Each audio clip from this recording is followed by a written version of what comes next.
मान लीजिए हम ब्लड प्रेशर, शुगर, हार्ट की मेडिसिन ले रहे हैं, लेकिन हमने मेडिसिन का एक या डोज मिस कर दिया, भूल गए लेना, किसी भी कारणवश दवा अवेलेबल नहीं थी या याद नहीं रहा या कोई कारण से हम बाहर गए थे लेकिन दवा ले जाना भूल गए।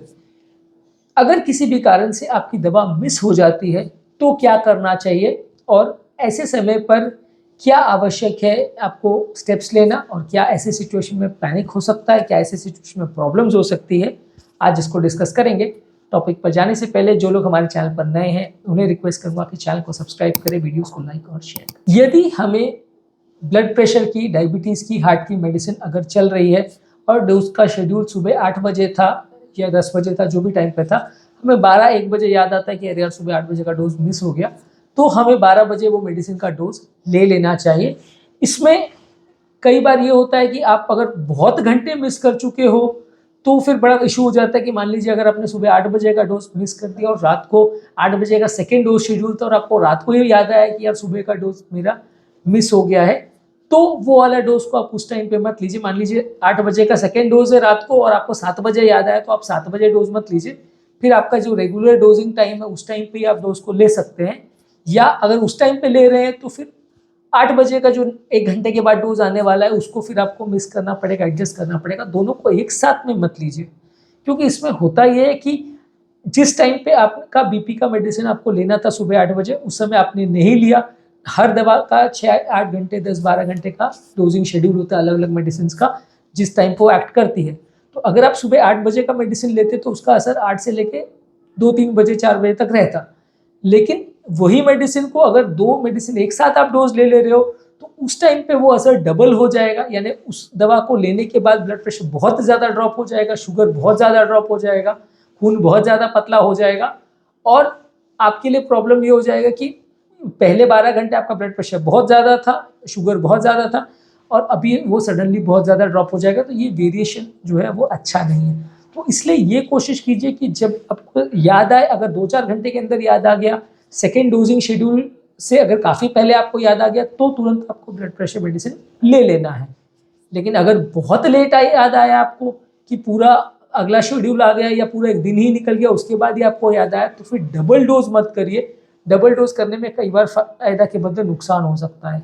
मान लीजिए आपने 5-6 दिन का ही अगर गैप कर दिया, मान लीजिए आपने कि 1 दिन के बदले 5-6 दिन का ही गैप कर दिया और पूरा ही दवा का पुराना असर जा चुका है, तो कभी कभी किसी मेडिसिन को रीलोड करना पड़ता है। लोडिंग का मतलब ये कि एक बार में 3-4 मेडिसिन का डोज ले लो ताकि ब्लड में एक बेस लेवल बन जाए, उसके बाद आप एक्स्ट्रा मेडिसिन को लो। ये खासकर आपकी ब्लड थिनिंग मेडिकेशंस के लिए ज़्यादा एप्लीकेबल है कि ब्लड थिनिंग मेडिकेशन जो है आपको एक बार में अगर खून पतला करना है तो 3-4 टैबलेट्स एक बार में लेनी पड़ती है। जैसे क्लोपिडोग्रिल नॉर्मल डोज होता है 75 मिलीग्राम, पर जब आपको लोडिंग करना पड़ता है तो 300 मिलीग्राम या 600 मिलीग्राम एक बार में दिया जाता है।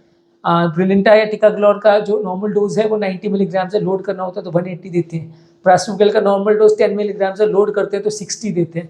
तो अगर आपको 4-5 दिन का ही गैप हो गया या उससे ज़्यादा गैप हो गया या पूरा 1-2 महीने का गैप हो गया है, तो फिर आपको वो मेडिसिन का फुल लोडिंग करना पड़ेगा। ये बीपी मेडिसिन में एप्लीकेबल नहीं है, शुगर मेडिसिन में एप्लीकेबल नहीं है, ये सिर्फ ब्लड थिनिंग मेडिकेशन में एप्लीकेबल है।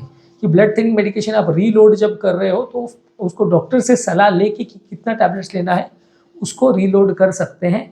बीपी शुगर मेडिसिन का आप अगर डबल ट्रिपल डोज लेते हैं तो वो बीपी को बहुत ज़्यादा कम कर देगा, शुगर को बहुत ज़्यादा कम कर देगा, और उसमें बेसलाइन ब्लड प्रेशर का मेडिसिन का लेवल बनाने की कोई आवश्यकता नहीं है।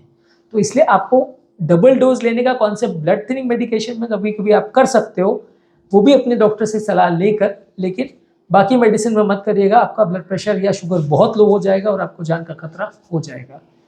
इसके अलावा आपको ज़रूरी है कि अपना रेगुलर डोजिंग शेड्यूल को मेंटेन कीजिए, क्योंकि हर दवा का डोजिंग शेड्यूल जो है वो कितने घंटे वो दवा असर करती है उसके हिसाब से बनाया जाता है। कोई दवा 4 घंटे असर करती है, कोई 6 घंटे, कोई 12 घंटे, कोई 24 घंटे, उसके हिसाब से उसका डोजिंग शेड्यूल बनाया जाता है कि आप इतने घंटे तक ये दवा लोगे तो इसका असर रहेगा बॉडी में। लेकिन मान लीजिए अगर आप वो दवा को उस हिसाब से कंसिस्टेंटली नहीं लेते हैं तो बॉडी के लेवल्स बहुत ज़्यादा वेरी करेंगे, बॉडी के फ्लक्चुएशंस बहुत ज़्यादा होंगे, जो कि हेल्थ के लिए अच्छा नहीं है।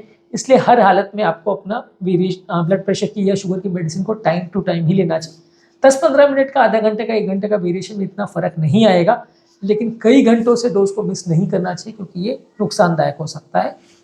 इसके अलावा जो ऐसा टाइम अगर आपका होता है कि आपने मेडिसिन मिस कर दी, तो उस समय आपकी बीपी और बाकी कंडीशंस को प्रॉपर्ली मॉनिटर करिए कि उस समय आपका अगर ब्लड प्रेशर की मेडिसिन मिस हो गई तो बीपी फिर कितना आ रहा है, बीपी बहुत ज़्यादा ओवरशूट तो नहीं हो गया। कई बार ओवरशूट हो जाता है बीपी, जब सडनली आप दवा मिस कर देते हो तो हो सकता है आपको एक आध एक्स्ट्रा डोज लेना पड़े। वही शुगर का भी है कि मान लीजिए आपका शुगर नॉर्मल मेंटेन रहता है, आपने 1-2 डोज मिस कर दिया और शुगर हो गया 400-500, तो हो सकता है फिर आपको एक्स्ट्रा डोज लेना पड़े। पर ये एक्स्ट्रा डोज जो है प्रेफरेबली डॉक्टर की सलाह के साथ, प्रेफरेबली मॉनिटर कंडीशन में आप ले तो ज़्यादा अच्छा है, क्योंकि अगर आप एक्स्ट्रा डोज लेते हो तो कितना एक्स्ट्रा डोज लेना है, कितनी टैबलेट्स एक बार में लेनी है, कितना इंसुलिन एक बार में लेना है, उसका अंदाज कई बार पड़ना मुश्किल है। और आपने बहुत ज़्यादा डोज ले लिया कि भाई 200 बीपी हो गया, आपने 2 के बदले 8 टैबलेट खा ली और फिर बीपी उसके बाद इतना कम हो गया कि आप कोमा में चले गए या आपका बीपी 50 पे आ गया, आपको हॉस्पिटल में भर्ती करना पड़ गया।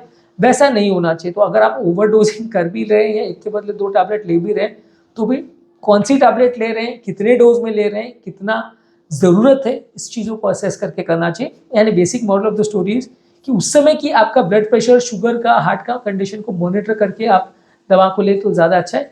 ब्लड थिनिंग की और कोलेस्ट्रॉल लेवल के मॉनिटरिंग के उतने टेस्ट नहीं आते हैं, तो उसमें आपको वो पता नहीं चलेगा कि मेरा अभी ब्लड पतला हुआ कि नहीं हुआ, मेरा कोलेस्ट्रॉल कम हुआ कि नहीं हुआ। तो उसके लिए आप ऐसा नहीं कर सकते कि रोज जाके दवा मिस हो गई तो लिपिड प्रोफाइल करा के फिर टेस्ट करो। लेकिन हाँ, उसमें खैर उतना फर्क भी नहीं पड़ता है। पर बीपी और शुगर के केस में खासकर आपको कंडीशन को मॉनिटर करना आवश्यक है, क्योंकि ऐसे केस में कई बार आपका शुगर और ब्लड प्रेशर बहुत ज़्यादा शूटअप भी हो जाता है, जो कि डेंजरस हो सकता है। अगली बार मेडिसिन ना मिस हो, इसके लिए आपको रिमाइंडर सेट करने की ज़रूरत है। मोबाइल एप्लीकेशंस पर आप रिमाइंडर सेट कर सकते हैं। वो सारी चीज़ों का कई बार आप मेडिसिन के बॉक्सेस बना सकते हैं। कई ऐसे बॉक्सेस भी आते हैं जिसमें स्प्लिट डोज रहता है कि मॉर्निंग का ये डब्बा, इवनिंग का ये डब्बा। तो आपको 2-4 घंटे बाद या कभी भी आपने देखा कि भाई ये तो मेरा मॉर्निंग का डोज मिस हो गया, तो आपको एटलीस्ट याद आ जाएगा। उम्रदराज पेशेंट्स में कई बार डिमेंशिया का प्रॉब्लम होता है, तो वो भूल ही जाते हैं कि मैंने डोज लिया कि नहीं लिया। तो वैसे पेशेंट्स में किसी और को रिस्पॉन्सिबिलिटी दे दी जाती है कि आपने उनका ध्यान रखना है कि वो आप मेडिसिन उनको दे दीजिए। अगर वैसा कोई व्यक्ति अवेलेबल नहीं है, कोई वृद्ध व्यक्ति या डिमेंशिया का पेशेंट अकेले रह रहा है, कोई अवेलेबल नहीं है, तो फिर मोबाइल के रिमाइंडर्स और इस तरह की चीज़ों का आपको प्रयोग करना पड़ेगा कि वो रिमाइंड करे पेशेंट को कि हाँ दवाई आपने ली या नहीं ली, और फिर वो बॉक्स को साथ में चेक कर ले कि पेशेंट भूल गया कि मैंने सुबह का डोज लिया कि नहीं लिया। मोबाइल का रिमाइंडर बजा तो आप जाके बॉक्स को चेक कर लीजिए कि अरे मैंने डोज लिया कि नहीं लिया। तो ये दोनों तीनों चीज़ों को आप एक साथ में चेक कर सकते हैं, तो आपको ज़्यादा बेनिफिशियल रिजल्ट मिलेगा और आप दवा भूलने का चांस कंपैरेटिवली थोड़ा कम हो जाएगा। कई मोबाइल एप्लीकेशंस वगैरह भी आते हैं जो आपको इस तरह से हेल्प कर सकते हैं कि आपका मेडिसिन का डोज आप भूलें नहीं। हालांकि ये किसी भी स्पेसिफिक एप्लीकेशन को मैं रिकमेंड एटलीस्ट नहीं करता हूँ, लेकिन फिर भी ये है कि आप सर्च कर सकते हैं। इस तरह का कोई एप्लीकेशन अगर अवेलेबल है तो आप उसे यूज़ कर सकते हैं। इसके अलावा आप जो दवा मिस हुई है उसके कॉज को समझने का प्रयास करिए कि ऐसा क्यों हुआ, आज मॉर्निंग में एग्जैक्टली ऐसा क्या हुआ था। क्या दवा कम पड़ गई इसलिए मिस हो गया, या पेशेंट लेना भूल गया इसलिए मिस हो गया, कि पेशेंट बाहर चला गया था इसलिए मिस हो गया, कि जो व्यक्ति देने वाला था या जो नर्सिंग स्टाफ या जो रिलेटिव देने वाला था वो कहीं बाहर चला गया इसलिए मिस हो गया। उस चीज़ को आप एड्रेस करने का प्रयास करिए कि दवा मिस क्यों हुई, ताकि वो अगली बार ना हो। क्योंकि कई बार ये होता है कि आप एक ही कारण से बार बार दवाइयाँ मिस होती है, जो कि पेशेंट्स के लिए अच्छा नहीं है। तो आप उसको एड्रेस करने का प्रयास करिए कि इस व्यक्ति में जो ये दवा का शेड्यूल मिस हुआ वो इस कारण से हुआ, और अगली बार उसका एक बैकअप आपको सेट करना पड़ेगा। मान लीजिए हस्बैंड को अगर वाइफ दवा देती है या वाइफ को हस्बैंड दवा देता है और अगर एक दिन वो बाहर है, तो आपने किसी थर्ड पर्सन को भी बोल के रखना पड़ेगा कि भाई जिस दिन वो नहीं है आप जाके उनको दवा दे देना और चेक कर लेना कि दवा ली कि नहीं ली। खासकर डिमेंशिया वाले पेशेंट में, जिनकी याददाश्त जा चुकी है, उम्रदराज पेशेंट है जो खुद से उठ बैठ नहीं सकते हैं, तो वैसे पेशेंट में आपको थोड़ा और ज़्यादा बैकअप लेकर चलना पड़ता है कि ये नहीं तो ये करेंगे, ये नहीं तो ये करेंगे। तो उससे अगली बार दवा मिस होने का चांस कम हो जाएगा। कितना फर्क पड़ेगा, ये ओवरऑल पेशेंट की कंडीशन कितनी सीवियर है उस पर डिपेंड करता है। कई पेशेंट्स को माइनर प्रॉब्लम है और छोटी मोटी लेवल पे दवा चल रही है तो उसमें उतना फर्क नहीं पड़ेगा। अगर किसी का ब्लड प्रेशर 120 के बदले 140 और दवा चल रही है तो फर्क नहीं पड़ेगा। तो जिनका बीपी 200 चला जाता है तो उनको डेफिनेटली फर्क पड़ेगा, जिनका शुगर 400 चला जाता है उनको डेफिनेटली फर्क पड़ेगा। जितने हाई डोज पर दवा चल रही है और वो सडनली अगर मिस होती है उतना ज़्यादा आपको प्रॉब्लम आएगी, और अगर लो डोज पे मेडिसिन चल रही है तो फिर उतना दिक्कत नहीं आनी चाहिए।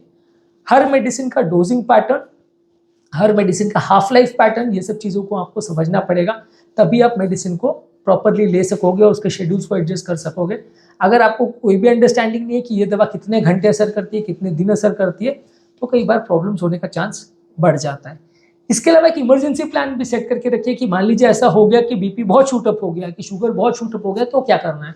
डॉक्टर के पास जाना है, डॉक्टर को फ़ोन करना है, डॉक्टर से डिस्कस करना है, उनके हॉस्पिटल जाना है, एडमिट हो जाना है।